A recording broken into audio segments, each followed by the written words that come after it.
Well, hello everyone, and welcome back to the ESC United YouTube channel for another Eurovision 2022 interview. We are so excited because we get to have a second interview with the Rasmus, and we're joined by Lauri, the frontman of the Rasmus. How's it going?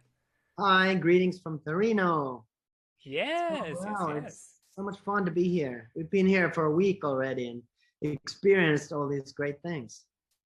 Yeah, and you also just had the opening ceremony and the big Eurovision party last night. How was that for y'all?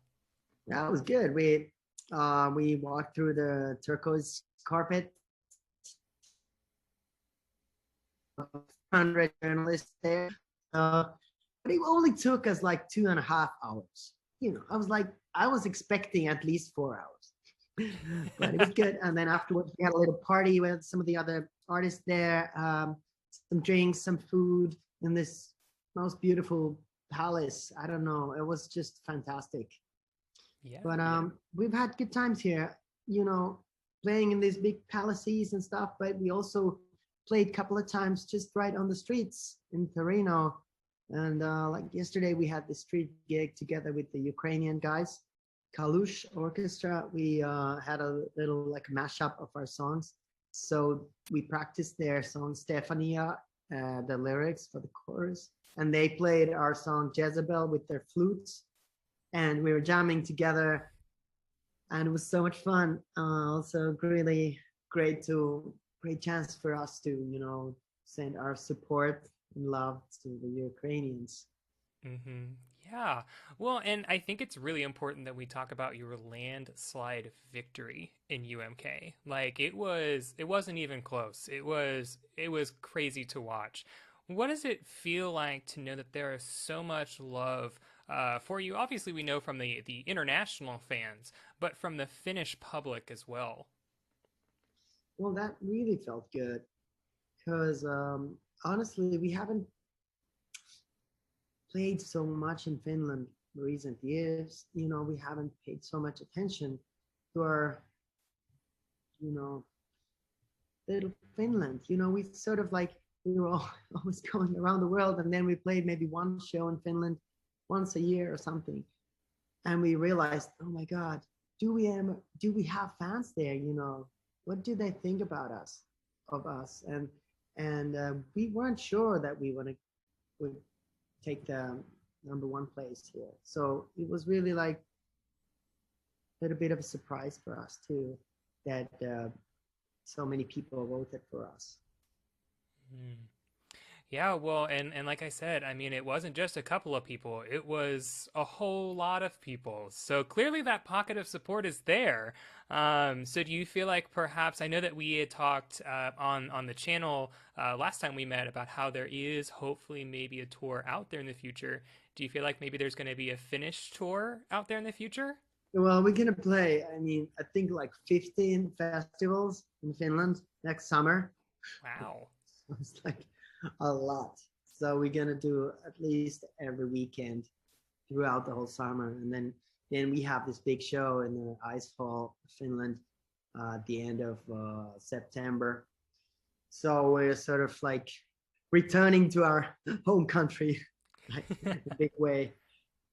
Perfect. Well, and also speaking of UMK as well, so I know that y'all changed up the staging concept from UMK to Eurovision. It's much darker, there's much less of an LED, and there's also those balloons.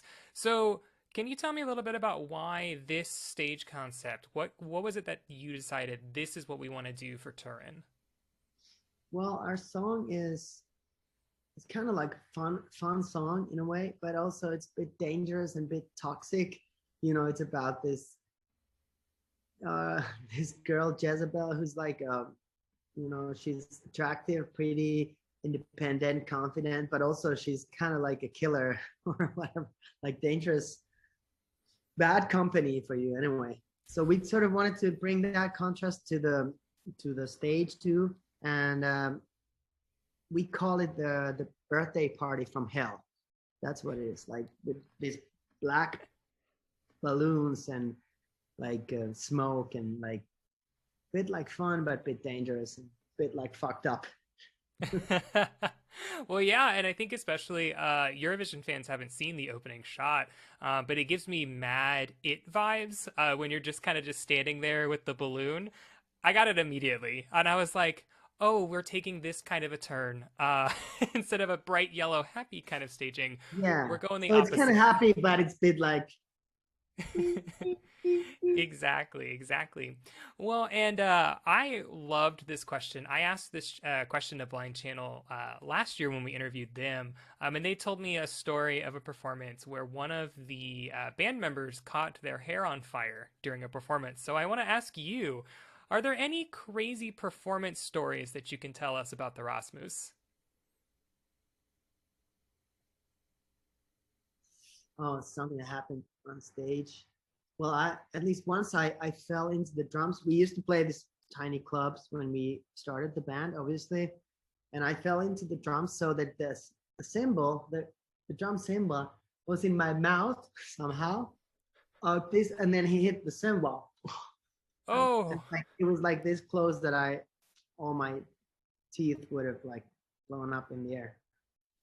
So, wow. it was very like all this kind of very physical things that happen during the concerts. Like I don't know, I can't even count how many times I've got the bass in my face, and like how many times I like fell off the stage, and it's been weird, wild. We used to have this kind of like concepts. Like once once we had a friend of ours. He was a chef, so we're like, hey, come on over and just make pancakes for the audience. So he was like sitting in this tiniest club, maybe like 150 people there. So he was making pancakes during our show on stage and serving them to the audience while they were like stage diving and like all these crazy things. So much fun. Interesting. Interesting. Food and music. That's a good Yeah. combo of things. Keep them happy no matter what. Well, and I also want to ask you, one of my team members actually brought this question for me. So we've seen, I know we see them right now, we've seen them in the performances, but you really enjoy having feathers into your hair. Is there any symbolism for these feathers, or is it just kind of an aesthetic concept that you've enjoyed? Yes, there is. I mean, it's a symbolizes freedom to me. Like it's kind of like my superhero outfit in a way. Like when I put them on, I'm out of this world, and I can do anything. It's like I have my private life too, but I like this little like this game I'm playing. I'm feeling it when I put on my makeup. I get ready for the show.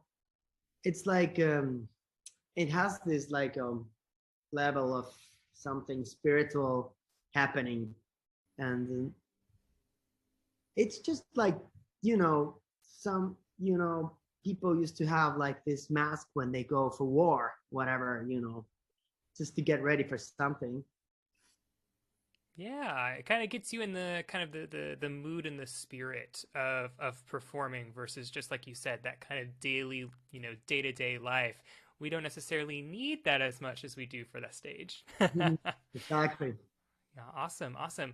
Well, I did also want to ask you. So on the profile for the band on the online press center, y'all had written that Eurovision is essentially the second coming of the Rasmus.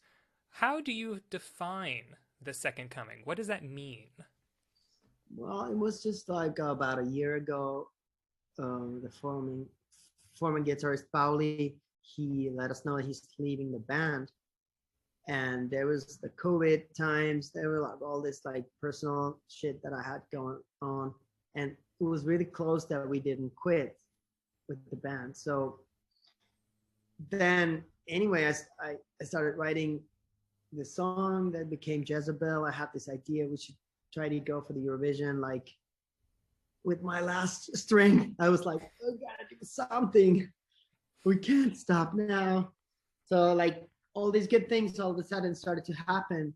Uh, we got a new guitarist, and she joined us in September.